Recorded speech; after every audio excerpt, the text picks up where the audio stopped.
नमस्कार, स्वदेश न्यूज के खास प्रोग्राम जनता मांगे जवाब में आप सभी का स्वागत है। मैं हूं आपके साथ राखी। लोकसभा चुनाव 2024 के पहले चरण का चुनाव 19 अप्रैल और दूसरे चरण में 26 अप्रैल को संपन्न हुआ। दोनों ही चरण के चुनाव में कम मतदान से सभी दलों में खलबली है। प्रत्यक्ष तौर पर तो विरोधी खेमे का नुकसान बताया जा रहा है, लेकिन सबक लेकर पर्दे के पीछे से सत्ता पक्ष ने भी अपने समर्थकों को अगले चरण के लिए सतर्क किया है। वैसे आम चुनाव में जब भी मतदान ज्यादा होता है तो माना जाता है कि सत्ता के विरुद्ध हवा है। कम मतदान पर कहा जाता है कि वोटरों में सरकार के प्रति उत्साह नहीं है, उदासीनता है। जैसा चल रहा है वैसा ही चलता रहेगा। लेकिन भारत में चुनाव का इतिहास बताता है कि कम या ज्यादा मतदान के नतीजे मिले जुले ही आते रहे हैं। परिवर्तन और यथास्थिति के अनुमान को किसी फॉर्मूले पर फिट नहीं माना जा सकता। फिर भी गिरते वोट प्रतिशत ने सभी दलों को बेचैन कर दिया है। हार के खतरे का आकलन दोनों तरफ से किया जा रहा है। वोटिंग का प्रतिशत तब घट रहा है जब देश में वन नेशन वन इलेक्शन की जंग सत्ता पक्ष और विपक्ष के बीच छिड़ी हुई है। पिछले लोकसभा चुनाव में भारत में औसतन लगभग 70% मतदान हुआ था, लेकिन इस साल के लोकसभा चुनाव की 2 फेज की वोटिंग में जो कमी देखी गई, ये गिरावट मतदाता सहभागिता में बदलाव का संकेत तो है ही।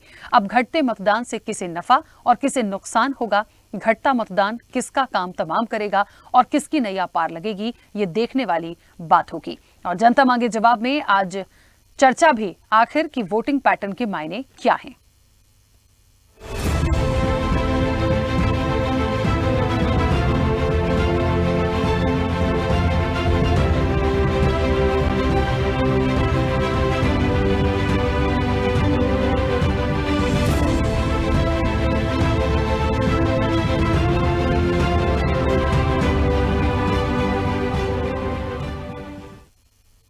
देखिए, साल 2014 और 2019 के लोकसभा चुनाव के मुकाबले इस बार 2 चरणों की वोटिंग में ज्यादातर राज्यों में मतदान प्रतिशत में गिरावट देखी गई है।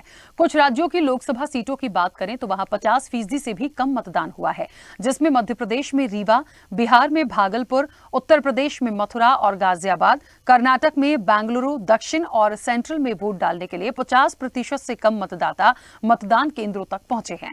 असम में सभी निर्वाचन क्षेत्रों में मतदान प्रतिशत में 8% से 13.9% तक की कमी देखी गई है। बिहार के निर्वाचन क्षेत्रों में 8.23% से 12% की गिरावट देखी गई है। 2 चरणों के ओवरऑल वोटिंग परसेंटेज की बात करें तो पिछले चुनाव के मुकाबले लगभग 2% कम है। फेज 2 में शुक्रवार को 13 राज्यों और केंद्र शासित प्रदेशों में मतदान हुआ और कम मतदान का सिलसिला पहले चरण की वोटिंग की तरह इस चरण में भी जारी रहा। बात राज्यवार करें तो 11 राज्यों में असम, बिहार, छत्तीसगढ़, जम्मू कश्मीर, मध्य प्रदेश, महाराष्ट्र, मणिपुर, राजस्थान, त्रिपुरा, उत्तर प्रदेश और पश्चिम बंगाल से मतदान में गिरावट आई। बिहार और उत्तर प्रदेश में तो लगभग 53% मतदान ही हुआ। महाराष्ट्र, मध्य प्रदेश और राजस्थान में भी 60% से कम मतदान हुआ। इसके विपरीत त्रिपुरा और मणिपुर में मतदान प्रतिशत सबसे अधिक 75% से अधिक रहा। पहले चरण में भी दोनों राज्यों में अपेक्षाकृत अधिक मतदान हुआ। केरल की वायनाड सीट पर जहां से राहुल गांधी चुनाव लड़ रहे हैं, वहां इस बार मतदान दर में गिरावट देखने को मिली है। पिछले चुनाव की तुलना में इस बार 8% कम मतदान हुआ है। इस बार वायनाड में 63.9% वोटिंग हुई, जो पिछली बार से 10% कम है। तो वहीं उत्तर प्रदेश की हाई प्रोफाइल सीट मथुरा में भी 49.49% वोटिंग ही नजर आई है, जबकि यहां से मौजूदा सांसद और अभिनेत्री हेमा मालिनी भाजपा से चुनावी मैदान में हैं। अब मतदाता ने अपने मत का प्रयोग क्यों नहीं किया, क्यों वो घर से बाहर नहीं निकलकर मतदान केंद्र तक नहीं पहुंचा? बात यहां आधी आबादी के वोट की करें तो जिस पर सबसे ज्यादा भरोसा राजनीतिक दलों को होता है, मतदान प्रतिशत उनका भी काफी कम रहा है। अब मतदाता किसके नाराज हैं और क्या वजह रही कि वोटिंग प्रतिशत कम हुआ है, ये बड़ा सवाल है। ऐसे में घटते बढ़ते वोटिंग प्रतिशत को लेकर लोगों ने गणित लगाना भी शुरू कर दिया है। ज्यादातर लोग कह रहे हैं कि बढ़ी हुई वोटिंग सत्ता के खिलाफ नाराजगी होती है, जबकि घटी हुई उसके समर्थन में। अब जो भी हो, लेकिन मतदान प्रतिशत में गिरावट ने सभी दलों की बेचैनी तो बढ़ा ही दी है। राजनीतिक दलों ने कार्यकर्ताओं और समर्थकों को अगले चरण की खातिर सतर्क कर दिया है। राजनीतिक विशेषज्ञों का भी मानना है कि कम मतदान या ज्यादा से हार और जीत का आकलन नहीं लगाया जा सकता, लेकिन अचानक मध्य प्रदेश प्रदेश पहुंचे अमित शाह ने तो यहां तक कह दिया कि जिस भी मंत्री के क्षेत्र में वोटिंग परसेंट कम रहा उसको कुर्सी से हाथ धोने पड़ेंगे। जाहिर है भाजपा 400 पार का टारगेट लेकर चल रही है। ऊपर से भले ही ना दिखे लेकिन चिंतन मनन मंथन भाजपा में शुरू हो गया है। तो वहीं कांग्रेस भी अगले फेज की वोटिंग को लेकर एक्शन में है। कुल मिलाकर कहा जा सकता है कि अपकम वोटिंग ने राजनीतिक दलों को चिंता में तो डाल ही दिया है। उधर कम मतदान पर दोनों ही राजनीतिक दलों का अपना अपना दावा भी है तो आरोप भी है। चर्चा को आगे बढ़ाएंगे, उससे पहले कुछ प्रतिक्रिया है वो भी सुनाते हैं। ये वोट घटने का कारण एक तो कांग्रेस पार्टी में भी एक निराशा थी, उनके अंदर उदासीनता थी, तो कांग्रेस के भी लोग कोई दिखे नहीं उधर। दूसरा कटाई अपने पीक पर थी, खेती का समय जो होता है, और लगन हमारे विंध्य क्षेत्र में जनेऊ संस्कार जो होता है व्रतबंध, उसकी बहुत बड़ी लगन थी। तो उसके कारण पूरे रिश्तेदार एक दूसरे अपना गांव छोड़ के दूसरे के यहाँ, तो वो भी एक बड़ा रीज़न रहा है। और गर्मी भी एक अपना कारण रहा है। तो कुल मिला के ये एक फैक्टर रहा। मोदी जी की लहर में कांग्रेस कहीं लड़ाई में नहीं है। तो उनके जो कार्यकर्ता ग्राउंड लेवल पे हैं, एक तो बड़ी संख्या में लोगों ने कांग्रेस छोड़ के भाजपा में आ गए। कुछ लोग कांग्रेस छोड़ भाजपा में भले नहीं आए लेकिन कांग्रेस से इस्तीफा दे दिए। तो जो एक लड़ाई वाला स्थिति थी वो दिख नहीं रही थी। हमें मानकर चलते हैं कि हमेशा हर चुनाव के बाद मतदान का प्रतिशत बढ़े, ये लोकतंत्र के लिए अच्छा होगा। लेकिन यहाँ पर कांग्रेस की निष्क्रियता ने मुझे लगता है कि मत प्रतिशत को बहुत नीचे कर दिया। लेकिन 4 जून के परिणाम के बाद हम फिर से समीक्षा करेंगे, क्योंकि मेरे जैसा व्यक्ति मानता है कि हमारी सक्रियता अगर है तो मतदान बढ़ना ही चाहिए। फर्जी पार्टी के फर्जी आंकड़ों के द्वारा फर्जीपन की बातें करके देश के मूल मुद्दों पे जो भाव करने की कोशिश करी गई, जो 370 वोट बढ़ाने की बात थी, जो 4 लाख कार्यकर्ताओं को अंदर करने की बात थी, जो फर्जी पन्ना प्रभारी बनाने की बात थी, मूल मुद्दों से ध्यान भटकाने की बात थी, जनता ने इसका जवाब दिया है। पूरे प्रदेश के अंदर 11% महिलाओं ने कम वोट दिया है। स्पष्ट है, लाडली बहनाएं नाराज है, नौजवान प्रताड़ित है और इनको जवाब देने के लिए जनता बैठी है, इनसे हिसाब ले रही है और इनको घर करने का काम जनता करे। कम वोटिंग का कारण क्या मान रहे हैं? स्पष्ट है, लाडली बहना बहुत नाराज है, 3000 रुपए नहीं मिले, नौजवान नाराज है, रोजगार नहीं मिला, झूठी बातों से पेट नहीं भरता, रोटी और पानी से पेट भरता। मतदान का प्रतिशत कम जो हुआ है, मेरे हिसाब से इनका कैडर का कार्यकर्ता जो है वो घर बैठ गया, मैं जो देख रहा हूँ। अब आप क्या देख रहे हैं वो मुझे नहीं मालूम, पर मेरी नज़र में ऐसा है कि जो इनका कैडर था वो इनसे हताश हुआ है। उसको 10 साल में कुछ मिला नहीं है। इन्होंने दूसरी पार्टी से ला के लोगों को भरा है, वो दरी बिछाते रहा है, वो सब कार्यकर्ता इनके भाग गए। ये वोट घटने का कारण तो घटा मतदान, किसे नफा किसे नुकसान, ये तो देखिए एक सवाल है और भविष्य के गर्त में होगा, क्योंकि इसकी तस्वीर तो तब साफ हो पाएगी जब नतीजे हमारे सामने आएंगे और तब ये स्पष्ट होगा कि आखिरकार जनता ने किसकी सरकार को चुना है। लेकिन ये बात सच है, 2019 से यदि हम 24 को कंपेयर करते हैं तो वोटिंग परसेंटेज डाउन क्यों हुआ? कई सारे फैक्टर्स के पीछे काम कर सकते हैं, लेकिन जो उत्साह के साथ अपील की जाती है वोट डालने के लिए सभी की तरफ से, चाहे वो राजनीतिक दल हो, चाहे वो प्रत्याशी हो, चाहे वो इलेक्शन कमीशन हो, उसके बावजूद यदि वोटिंग परसेंटेज डाउन हुआ है तो सवाल तो है कि आखिर ऐसा क्या हुआ? मन नहीं है जनता का, स्थिर हैं, कुछ और सोच रहे हैं, या फिर कुछ और है? इस चर्चा को आगे बढ़ाते हैं। तमाम मेहमान हमारे साथ जुड़े हैं। सबसे पहले आपका परिचय करा दें। भारतीय जनता पार्टी का पक्ष रखने के लिए लक्ष्मीकांत पारिक हमारे साथ जुड़े। लक्ष्मीकांत जी, बहुत स्वागत चर्चा में जुड़ने के लिए। कांग्रेस का पक्ष रखने के लिए भीमराज जाखड़ हमारे साथ जुड़े हैं। भीमराज जी, आपका भी बहुत स्वागत है। टीएमसी का पक्ष रखने के लिए एहतेशाम उल हक हमारे साथ जुड़े हैं। एहतेशाम जी, आपका भी बहुत स्वागत है। समाजवादी पार्टी का पक्ष रखेंगे तारिक अहमद लारी। तारिक जी, आपका भी बहुत स्वागत है। आम आदमी पार्टी का पक्ष रखने के लिए मुकेश जायसवाल हमारे साथ जुड़े हैं। मुकेश जी, आपका भी बहुत स्वागत है। और वरिष्ठ पत्रकार सत्य प्रकाश शर्मा जी भी हमारे साथ जुड़े हैं। सत्य प्रकाश शर्मा जी, आपका भी बहुत स्वागत है।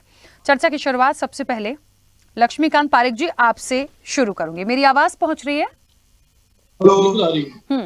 लक्ष्मीकांत जी, जिस तरीके से 2019 से आज हम 24 में हैं, ठीक है, वोटिंग परसेंटेज जो घटा, अब इसके सबके अपने अपनी प्रतिक्रिया है, अपने अपने मायने हैं।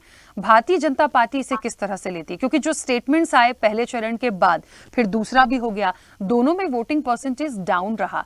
अब इसके मायने जैसा कि मैंने कहा अलग अलग है, लेकिन भारतीय जनता पार्टी किस तरह से लेती है? क्योंकि विपक्ष का ये कहना है कि खलबली मची हुई है भारतीय जनता पार्टी ने और ये शायद परिवर्तन की लहर है, उनको ऐसा लगता है। देखिए, सबसे पहले तो इस लोकतंत्र के महापर्व पर मैं आप सभी को बहुत शुभकामनाएं प्रेषित करता हूँ। साथ ही साथ मेरा ऐसा मानना है कि लोकतंत्र में यदि कम वोटिंग होती है तो सभी के लिए चिंता का विषय हो सकता है। प्रत्येक राजनीतिक दल के कार्यकर्ता को चिंता होनी चाहिए कि वोटर आखिर बूथ तक क्यों नहीं पहुंचा। निश्चित रूप से बड़ी बात है, हमारा मानना है कि 100% मतदान होना चाहिए, लेकिन 100% मतदान को 60-70 या 70% पर मतदान होता है तो निश्चित चिंताजनक बात हो सकती है लोकतंत्र के लिए। लेकिन मैं ऐसी तौर पर माना कि चिंताजनक बात भारतीय जनता पार्टी के लिए नहीं है, क्योंकि हमारा मानना है कि विपक्ष में जिस प्रकार से हताशा का माहौल है, विपक्ष जिस प्रकार से घट में विभक्त है और विपक्ष चुनाव लड़ने की भूमिका में नहीं बन पा रहा, इसलिए इस बार 40% कम हुआ है। आप राजस्थान के मैंने कई सारे बूथों को उठाकर देखा, व्यक्तिगत रूप से मैंने राजस्थान को देखता हूँ, राजस्थान के अंदर प्रवक्ता के नाते काम करता हूँ, राजस्थान को देखा तो ज्यादातर देखने के बाद जिन बूथों पर वार्गी रूप में हमने 77 बूथों को तो करीब देखा जिनका कांग्रेस हमेशा बढ़त पे होती थी, जिनका प्रतिशत 80 और 90 तक हुआ करता था, वहां पर 60% मतदान में नहीं है।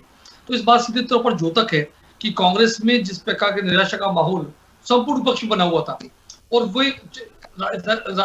कई स्थानों में तो कांग्रेस के उम्मीदवार चुनाव लड़ने को राजस्थान में तैयार नहीं थे। तो उन सब घटनाओं को देखने के बाद ऐसा लगता है कि हताशा और निराशा का माहौल कांग्रेस में बना हुआ था।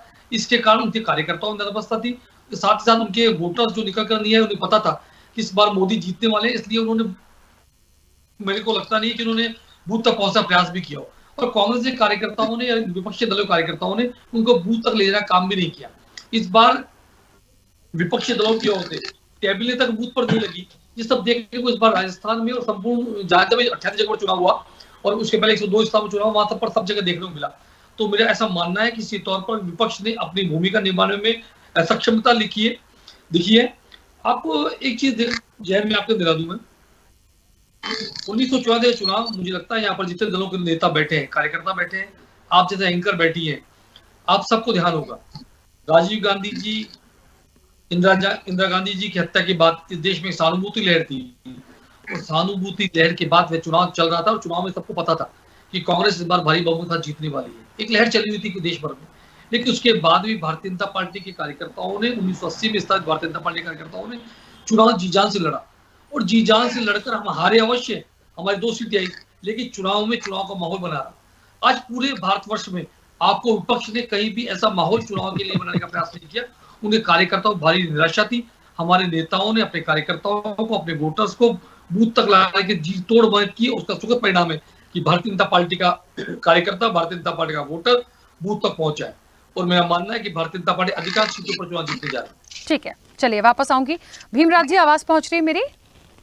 बिल्कुल पहुंच रही है। भीमराज जी, आप क्या मानते हैं इस चीज से, या कांग्रेस पार्टी क्या मानती है? मैं तो पूरे गठबंधन से ये सवाल करूंगी, वोटिंग परसेंटेज डाउन होना और बार बार कंटिन्यूसली ये देख रहे हैं, चाहे पहला चरण हो चाहे दूसरा चरण हो, अब तीसरे की तैयारी है लेकिन पता नहीं उसका क्या होगा। लेकिन सतर्क सभी लोग हो गए हैं और ये बात भी सच है कि अब सभी के लिए खतरे की घंटी भी हो सकती है। एक चिंतन मनन का विषय तो आ ही गया है। मैं ये सवाल आपसे इसलिए ले रही हूं क्योंकि विपक्ष ने पहले चरण के बाद ही ये सवाल उठा दिया था कि कहीं ना कहीं भारतीय जनता पार्टी के अगेंस्ट ये वोटिंग है। देखिए राखी, बिल्कुल सही है कि लोकतंत्र का पावन पर्व है और भारत के लोकतंत्र की दुनिया में एक अमिट छाप रही है। और लोकतंत्र पहले चरण और दूसरा चरण है, इसमें सिर्फ 2 सीटें हैं राजस्थान में। कोटा है जहाँ 1.2% बढ़ा है और बाड़मेर है वहाँ 0.9 बढ़ा है। बाकी कहीं वोटिंग बढ़ी नहीं, घटी है। और दूसरा इसमें बढ़ने का एक रीजन ये है, घटने का रीजन, कि जो सीजन होता है, ये सीजन, इसके अंदर खेती बाड़ी और भारत कृषि प्रधान देश है। इस सीजन में चुनाव होते हैं तो नेचुरल है कि जो खरीफ रबी की फसल होती है वो चंद दिनों में निकालना जरूरी होता है, वरना आपने देखा होगा तूफान, आंधी, बारिश, तो इस वजह से होता है। दूसरा सरकार की इंटेंडेंसी है, सरकार का जो खिलाफ माहौल है, सरकार ने जो कारनामे किए हैं वो कारनामे आज तक किसी पार्टी ने न तो आज तक किए, चाहे सरकार किसी की रही हो। मेरे मित्र बता रहे थे, पर मैं मित्र से आपके माध्यम से सवाल पूछना चाहूंगा कि बीजेपी 10 साल से सत्ता में एक काम तो बताती कि हमने जनता के लिए ये काम किया, हमने जनता ने 10 साल सेवा करने का मौका दिया। अब जनता को अपना दायित्व बनता, अपना धर्म बनता है कि अब जनता को बताइए। आजकल में समाचार पत्रों में बता रखी थी, सबसे कठिन खबर ये थी कि मतलब बुरी खबर ये थी कि 2 साल से देश भर में टीबी की दवाएं नहीं है। इससे बड़ा क्या हो सकता है? आप अपने कोई खर्चों में सरकार ने कोई कटौती की या अधिकारियों ने की? तो सरकार किसी की हो, कांग्रेस, बीजेपी, बसपा, सपा नहीं है, पर टीबी का इलाज ऑल इन वर्ल्ड सेम चलता है और ये केंद्र सरकार के अधीन आता है। केंद्र सरकार की लायबिलिटी भी होना थी। 2018 के बाद आज के समाचार पत्रों में मिला है कि इलाज कराना है वो 160% महंगा हो गया। दूसरा ये कहना चाहता हूं मैं कि इनकी सरकार थी, आज से 2 महीने पहले इन्होंने 10.76 लाख नरेगा मजदूरों को 1 घंटे में बाहर निकाला। कहीं जिक्र नहीं किया, क्यों निकाला गया? वो तो गरीबी रेखा से जीवन यापन करने वाले किसान आज भी सड़कों पे आंदोलन कर रहे हैं।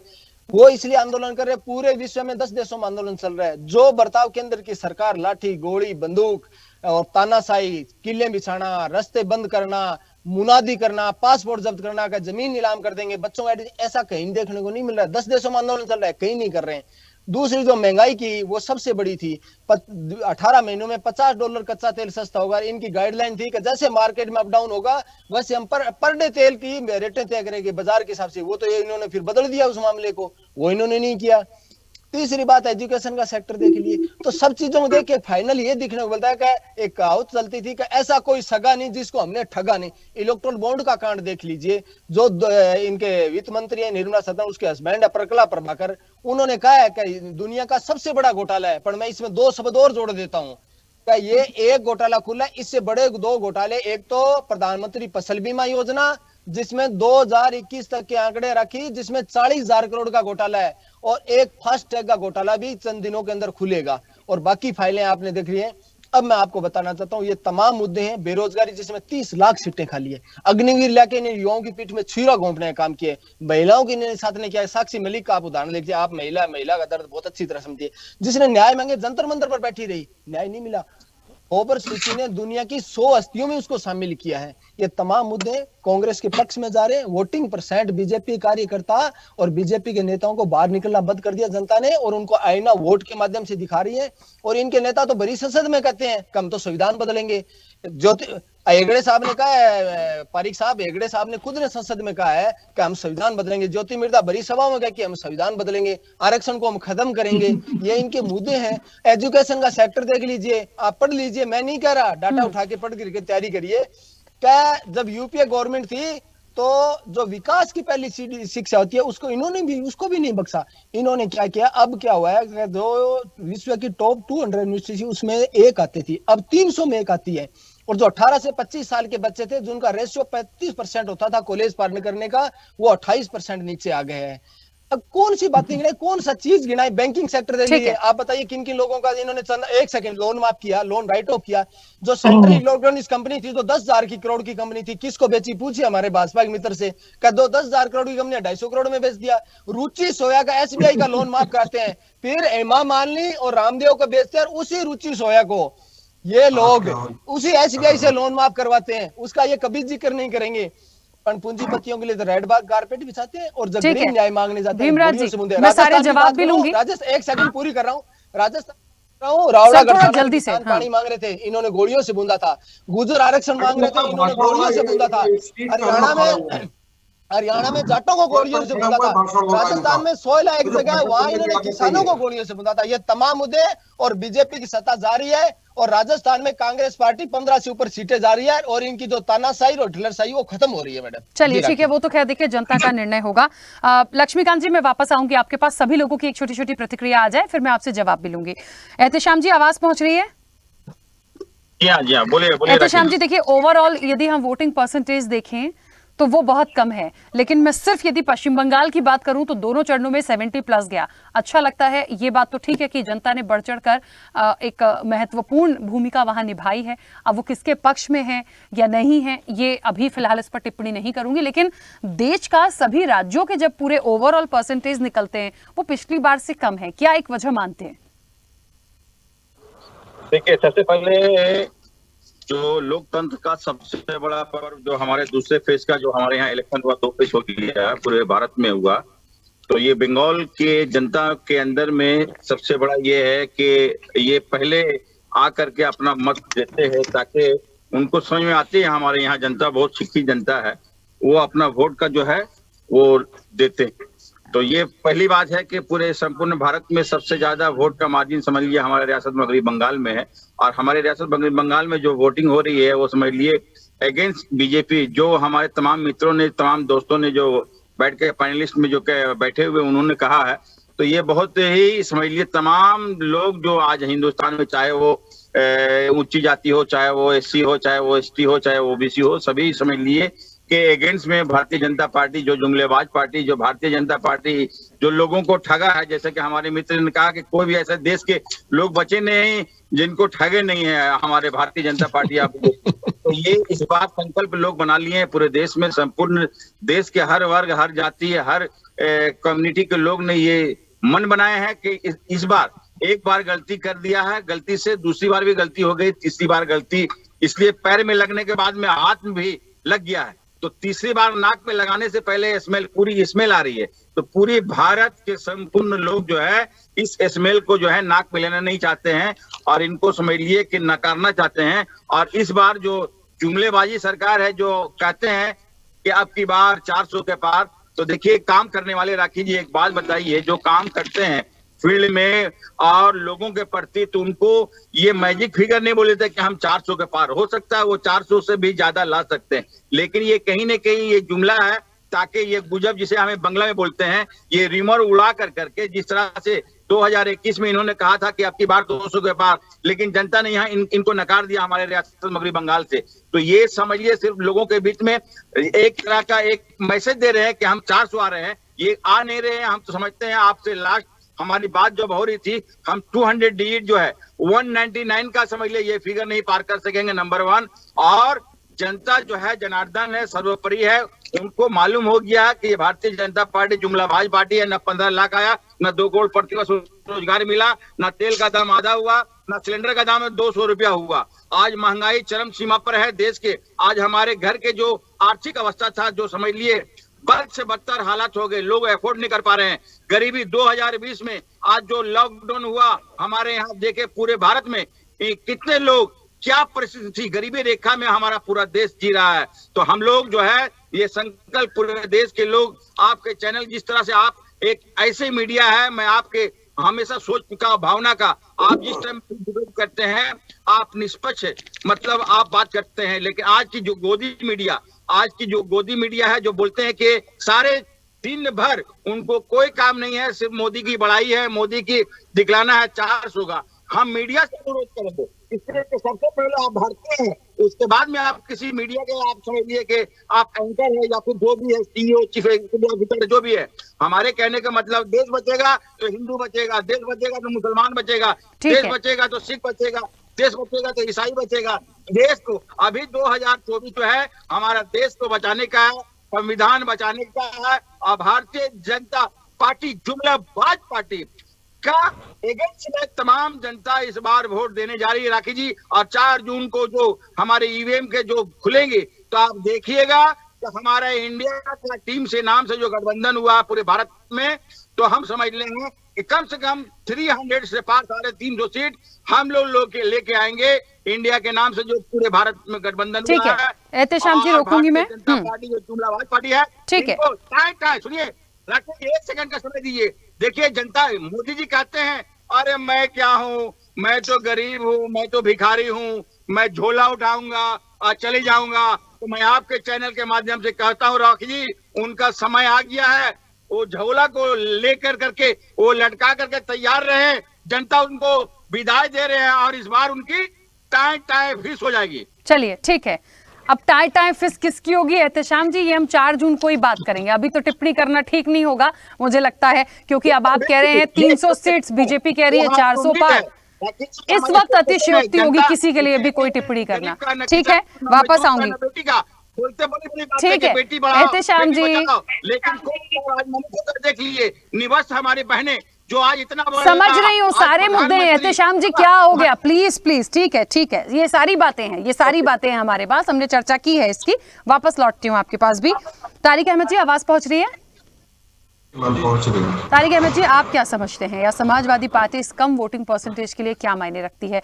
इसके साथ साथ एक सवाल, कई ऐसी हाई प्रोफाइल सीटें हैं वहां पे भी कम मतदान हुआ है, क्या मायने इसके समझे जाएं?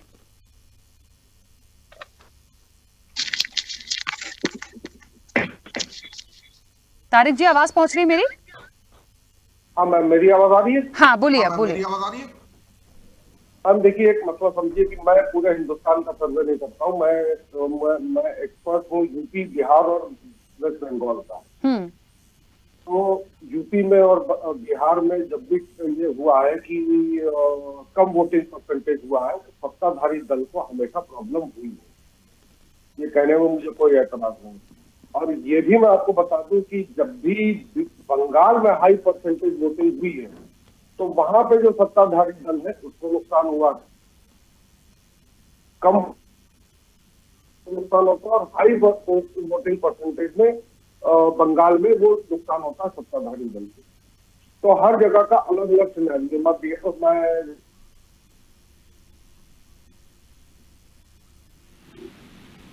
क्योंकि यूपी का मैं रहने वाला हूँ, बिहार में स्टडी करता हूँ और बंगाल में बहुत अच्छी तरह जानता हूँ। साल में करीब 4 महीना मैं बंगाल में गुजारता हूँ। तो यूपी में जो वोटिंग परसेंटेज इतना कम हुआ है, वो मोदी जी के अपने जुमलेबाजी से, झूठ, मक्कारी, अय्यारी, दोगलापन, धोखा देना, इन सब वजहों से हुआ है यूपी बिहार में। और बंगाल में रिटेलिएशन है कि जो ये इतना सिनेरियो बनाते हैं कि बंगाल में हमारे हिंदू भाइयों को ये जुलूस से निकालने दिया जा रहा, वो जुलूस से निकालने दिया, देखिए वहां पे हमला हो गया जुलूस पे। ये हमला वहां पे वो लोग करते हैं जो बीजेपी के अपने पेड वर्कर होते हैं, जिनको ये लोग खुद भेजते हैं वहां पे हंगामा करने के लिए। तो वहां की जनता दूसरे हिसाब से जवाब देती है और यहाँ की जनता, यूपी और बिहार की जनता दूसरे हिसाब से जवाब देती है। ना जो इन्होंने वादा किया था पेट्रोल का, गैस का, महंगाई कम करने का, औरतों की सुरक्षा का। आप देखिए ना कि यही लखनऊ शहर की बात करता हूँ मैं, कहीं और की बात नहीं करता हूँ। लखनऊ शहर में एक बहुत ही फेमस मिशनरी स्कूल की लड़की, क्लास 12 की लड़की का रेप हो जाता है दिन दहाड़े, यही लखनऊ शहर में। और यहाँ की एसपी थी मैडम, वो FIR नहीं दर्ज करती हैं अगले 5 दिन तक, जब तक के मैं खुद अपनी बात कर रहा हूँ, मैंने इंटरव्यू नहीं किया और प्रेस वालों को साथ नहीं लिया मैंने, तब जाके उन्होंने FIR दर्ज की। क्योंकि मुख्यमंत्री का स्टैंडिंग ऑर्डर है कि FIR किसी भी कीमत पर रेप की दर्ज नहीं होनी चाहिए। हमारे वहां दिखना चाहिए कि राम राज है और औरतें सुरक्षित है, जबकि इसके बरखिलाफ बिल्कुल झूठ है। तो औरतों को सब मालूम है, जनता को मालूम है। कुछ चुनिंदा ऐसे पत्रकार और ऐसे मीडिया हाउसेज है जो इस पे आंख बंद किए रहते हैं। समय के देख लीजिए जो इन्होंने क्या नाम है, इसमें कांग्रेस के मैनिफेस्टो को लेकर कहा कि शरई कानून लागू करेंगे। एक बहुत ही प्रोमिनेंट चैनल है जो प्रो बीजेपी है, उन्होंने 5 पॉइंट निकाले जो मोदी जी और अमित शाह और योगी, इन तीनों लोगों ने कांग्रेस के जो 5 पॉइंट्स को उजागर किया कि ये झूठे पॉइंट्स बोलकर इन्होंने उजागर किया, उसका पूरा पोल खोल दिया, सच का फैक्ट निकालकर उन्होंने सामने रख दिया। ये इनका अपना पेड चैनल है, मैं नाम नहीं लूंगा उस चैनल का, पेड चैनल है, लिटरली पेड। यहां तक कि वो अपना नाम तक मोदी बोल जाती हैं जो एंकर है, उन्होंने बाकायदा सच्चाई निकाल के सामने रखी। तो पता चल रहा है कि सत्ता परिवर्तन साफ दिख रहा है। मोदी जी के हाथ से सत्ता गई, योगी जी के हाथ से यूपी की भी सत्ता गई, ये तय बात है। क्योंकि मोदी जी गए तो योगी जी भी यहां से गए, ये 100% है। क्योंकि यहाँ यूपी में इस समय आपको बता दें, ये लोग मुश्किल से 20 सीटों भी ले पाए तो बहुत बड़ी बात होगी। बीजेपी 20 से ऊपर मुझे बढ़ते हुए दिखाई नहीं दे रही है अभी तक के जो मुझे दिख रहा है। चलिए तारिक जी वापस आती हूँ। मुकेश जी आवाज पहुंच रही है मेरी? जी आ रही है। मुकेश जी देखिए, क्योंकि पूरा देश का चुनाव है, इंडिया गठबंधन वर्सेस एनडीए की ये लड़ाई है, बिल्कुल सही बात है। जनता के लिए भी बीच में आता है कि जनता के लिए बड़ा महत्वपूर्ण ये होगा कि इस बार वो किसकी सरकार को ला रहे हैं। बहुत सारे मुद्दे ऐसे हैं जो पक्ष और विपक्ष की तरफ से आए हैं। न्याय पत्र है, सबका अपना घोषणा पत्र है, सबकी अपनी गारंटियां हैं। ये एक माइंडसेट तो देखिए जनता अपना बना चुकी है क्योंकि 2 चरण हो चुके हैं।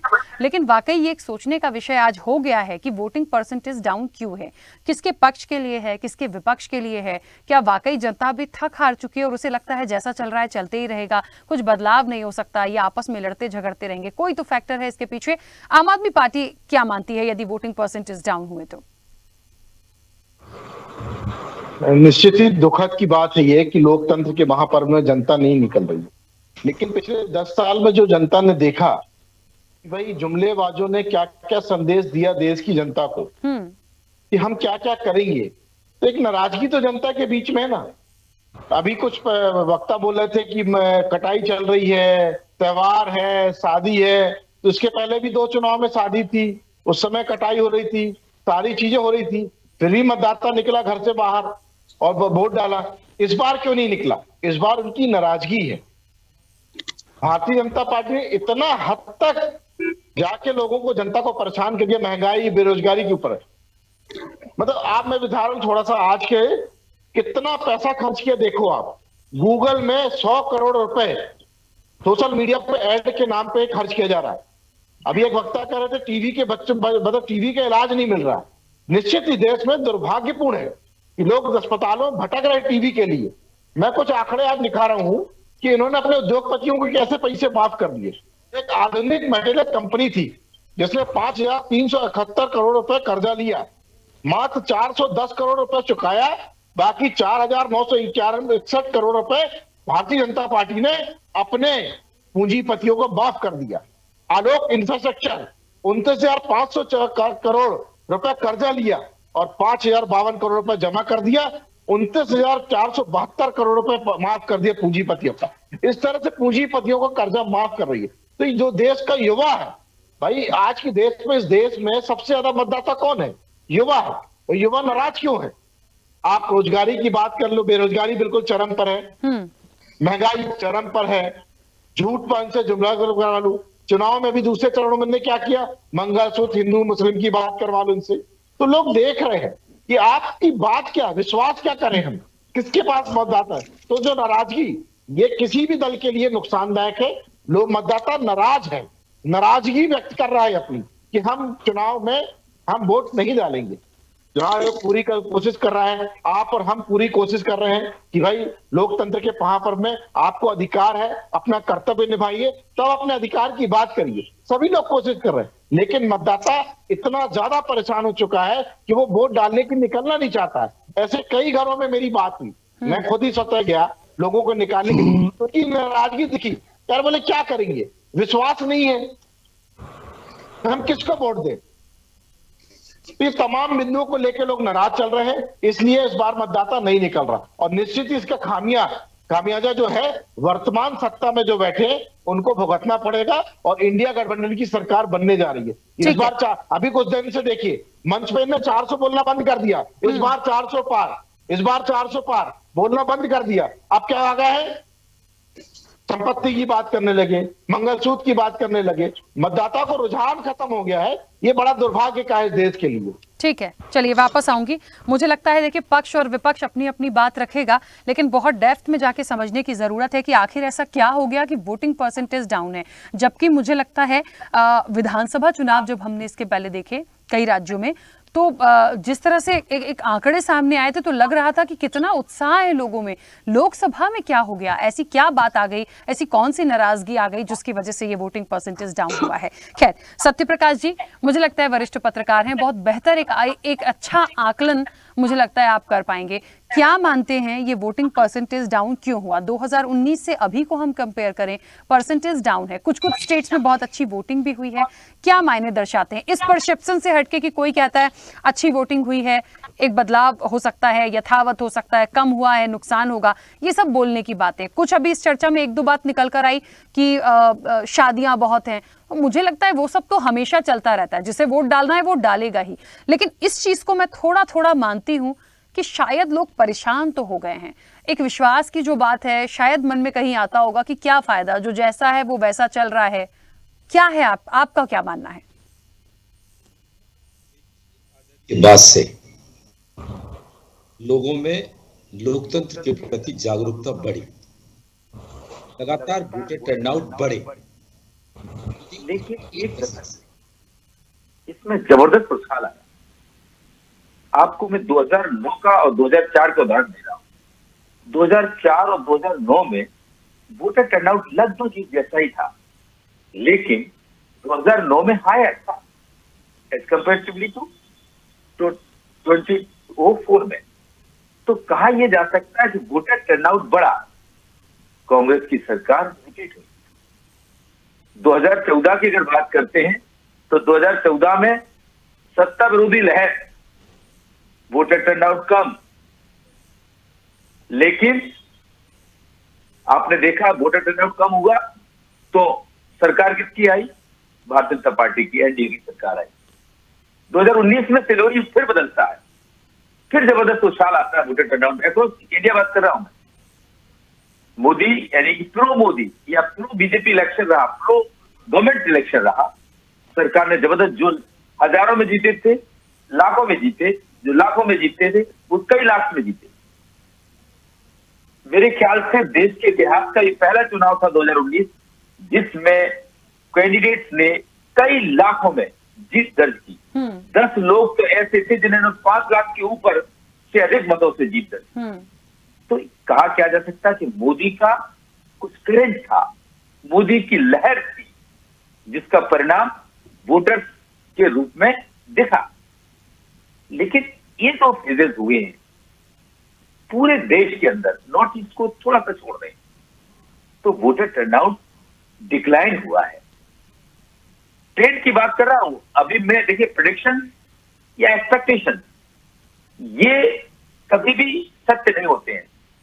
4 राज्यों के इलेक्शन, 5 राज्यों के इलेक्शन जो हुए आपने देखे पिछले साल, उसमें क्या प्रेडिक्शन थे?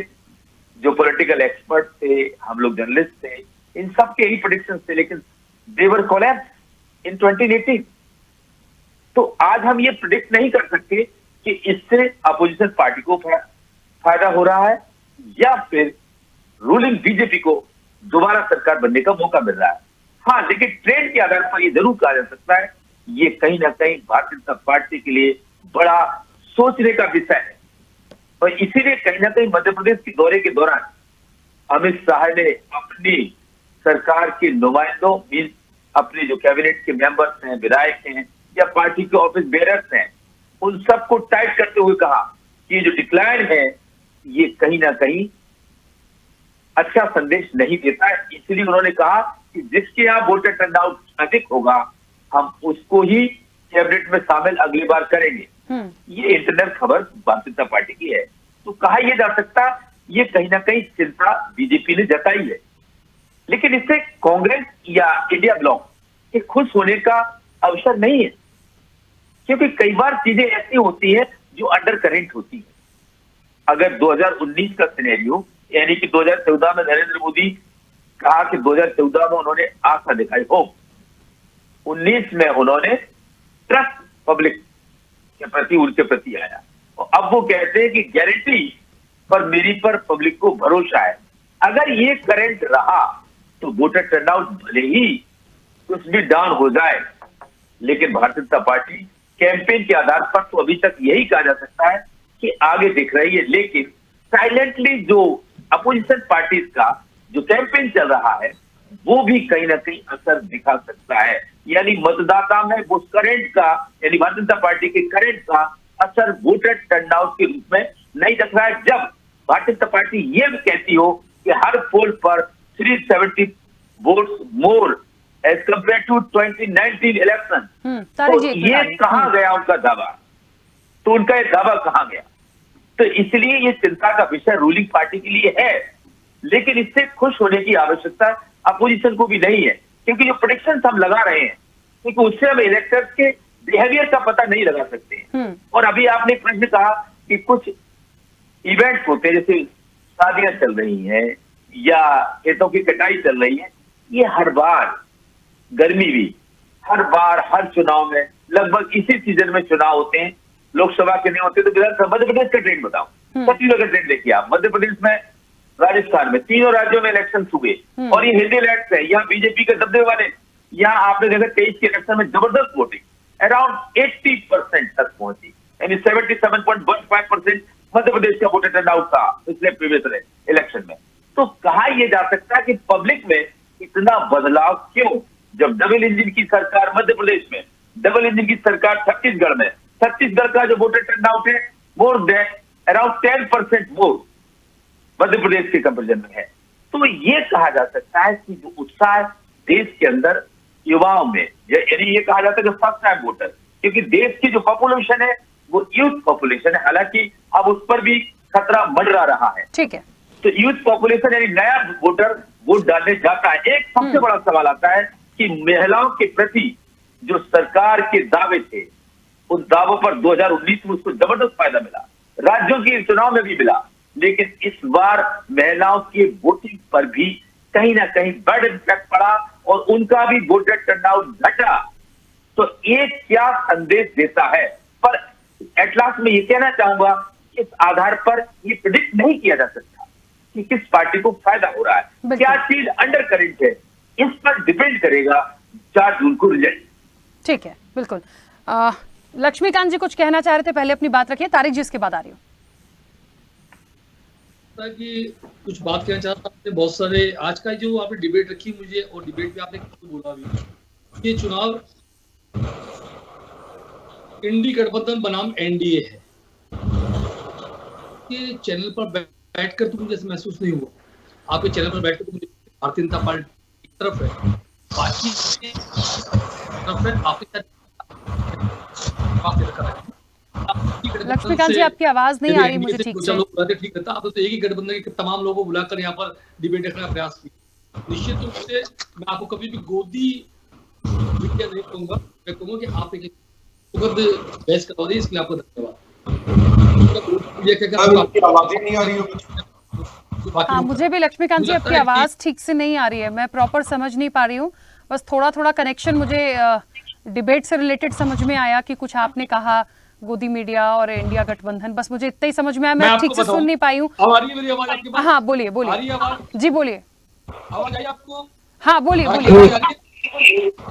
मैं कह रहा हूँ कि आपने आज की डिबेट रखी, हाँ आपके डिबेट में आपने मुझे बुलाया, हाँ, और आपने कहा कि ये 2 गठबंधनों की लड़ाई है, हाँ, और 2 गठबंधनों की लड़ाई के अंदर आपने जिस प्रकार से एक एनडी गठबंधन की इंडी गठबंधन, इंडी गठबंधन के तमाम 4 लोगों को आपने बुलाकर पैनलिस्ट बनाया, हाँ, बैठाया, बात करने का समय दिया, लेकिन आपने एनडी के साथ अन्याय किया। उसके बाद भी मैं आपको गोदी पत्रकार नहीं कहूंगा, क्योंकि मेरा जहन में नहीं कहता कि मैं आपको गोदी पत्रकार कहकर आपकी गरिमा। ठीक है लक्ष्मीकांत जी, मैं इंटरप्ट नहीं करूंगी आपको, लेकिन ये एक नियम है।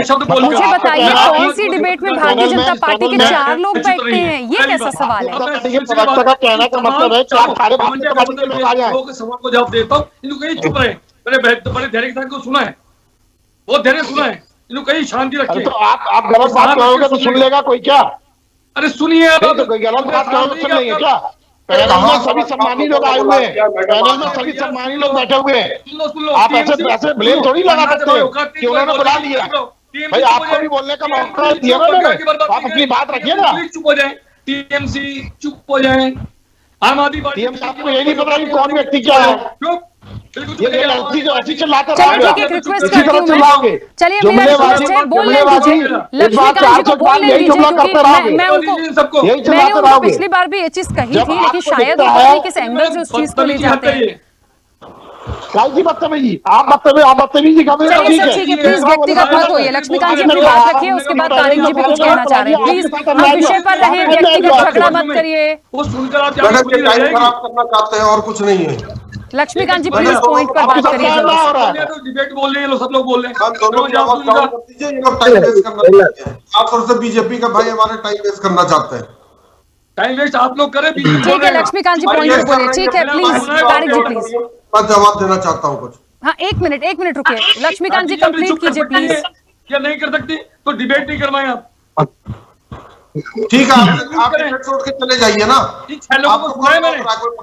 सर देखिए, मैं विषय पर बात कर रही हूँ, बार बार 6 बैठे 4 बैठे कौन बैठे उसमें मत आइए ना प्लीज। जो आप अपनी बात रखना चाहते थे, कई सारे सवाल लेकिन जवाब दे दीजिए सर, समय वाकई खराब होता है। किसको बुलाना है कि आप क्या करोगे? क्या बाकी लोग कह रहे हो आप क्या करोगे? क्या सुन ले आप, किसको बुलाना है? आप क्या करोगे? क्या कांग्रेस के तो क्या कर रहे हो आप? कि हमने नरेगा में काम किया है। आपने नरेगा में क्या किया? नरेगा में संस्थागत ढांचा खड्डे खोदने का काम नहीं करवाया, पहली बात सुन लें। और कांग्रेस ने क्या किया कर्नाटक में? आपके तो तुष्टिकरण राजनीति प्रकाश साहब ने करने का काम किया, तो कांग्रेस ने किया। कर्नाटक के विषय में सुनिए, कांग्रेस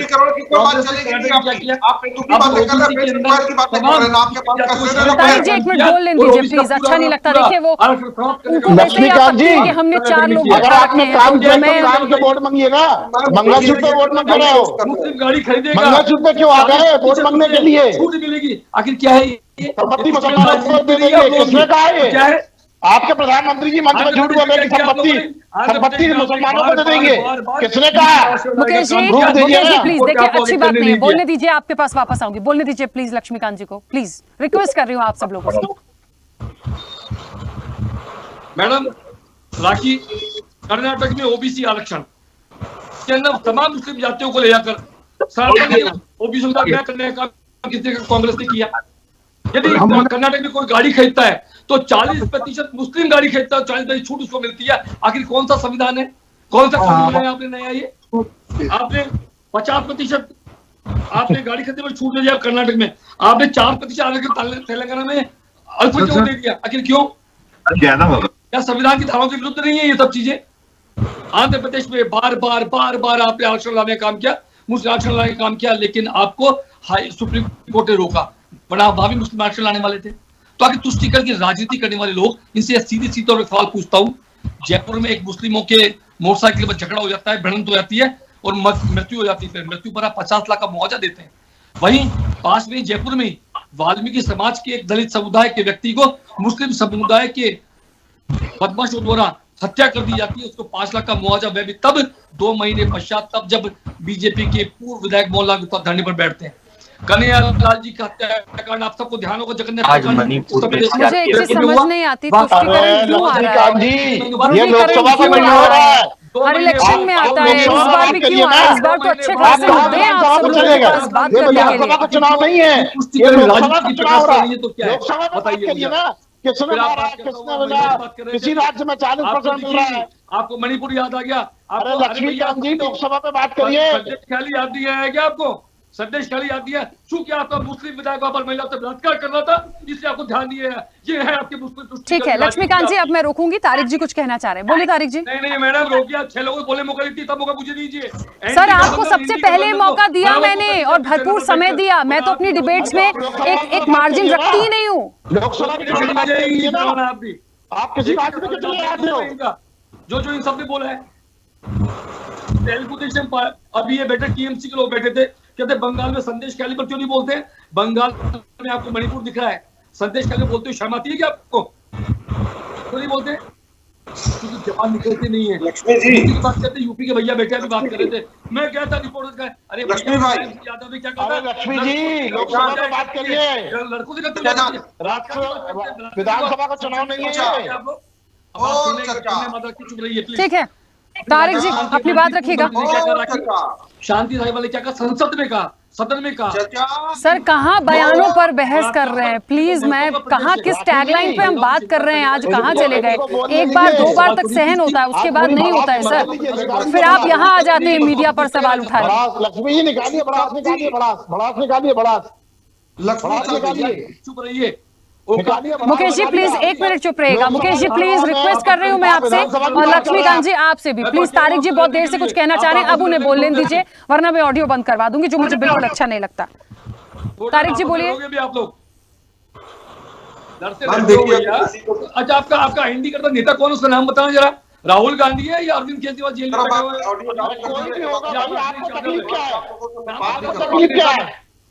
आपका नेता नाम बताएं। आपका नेता झूठ बोल रहा है मंच पे, बात नहीं कर पाता। मुकेश जी और लक्ष्मीकांत जी प्लीज, मैं एक बार और रिक्वेस्ट कर रही हूँ आप लोगों से, प्लीज इस तरह से समय को खराब मत करिए प्लीज। दूसरे मेहमान भी बोलना चाहते हैं, फिर आप बोलना चाहेंगे, वो इंटरप्ट करेंगे। तारिक जी प्लीज कंटिन्यू। मैम देखिए, पहली बात अगर किसी को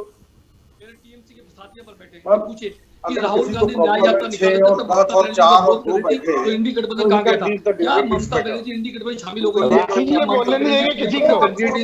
लक्ष्मीकांत जी प्लीज रिक्वेस्ट कर रही हूँ सर, मैं बहुत अच्छे से प्लीज। क्या किया उनको मोदी जी काम के बारे में बताता हूँ, जानकारी देता हूँ, उनको शायद ध्यान नहीं होगा लोगों को।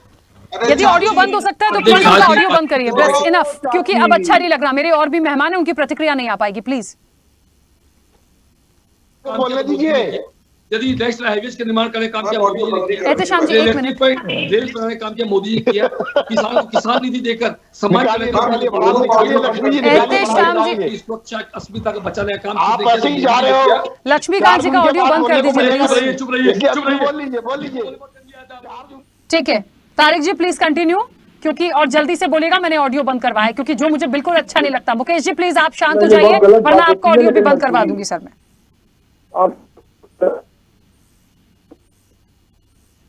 मैम देखिए, अगर किसी को डिबेट आप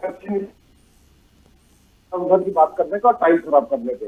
दूसरी बात यह है कि अभी हमारे पत्रकार महोदय उन्होंने बात कही कि क्या नाम है उनका, मैं भूल जाता हूँ, गुजरात वाले जो है जो चश्मा लगाते हैं गंजे गंजे पे, मैं नाम भूल गया उनका। उन्होंने कहा है कि जो क्या टर्निंग टर्निंग बहुत ज्यादा होगा उसको कैबिनेट में लेंगे। अरे भैया, इस बार गांधीनगर में रगड़ा लग गया है, अडवाणी जी की बेटी वहां पर रगड़ा लगाई हुई है इसके बीच जीतने पर। वहां के लोकल लोग की जब बात हुई मिल सकता है, वो लड़ सकती है, तो अडवाणी जी परंपरागत सीट है तो उनको क्यों नहीं टिकट मिला, ये भी पता करिए, भी पता कर लीजिए, कुछ जानकारी हमें चाहिए। दूसरी बात यह है कि इतना सब हो गया, लेकिन किसी ने भी महिला सुरक्षा की बात।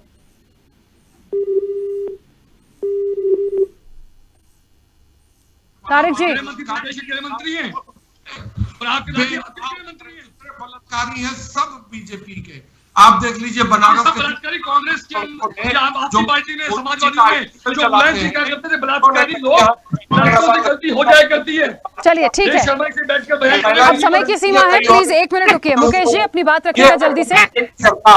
जो योगी कहता है बस रक्षा करूंगा, ये कहता है गौ रक्षा करता हूं मैं, लेकिन गाय रक्षा के नाम पर गाय। मुकेश जी अपनी बात रखिए जल्दी से।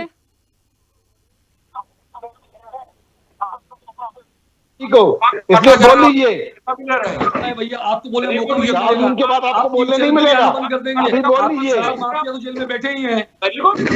कौन शराब माफिया तो एक फर्जी दूसरे का कैसे समय बंद खराब कर दिए कर डर के मारे? दिया। सर मेरे डिबेट का समय आपका हो डर गया है ना,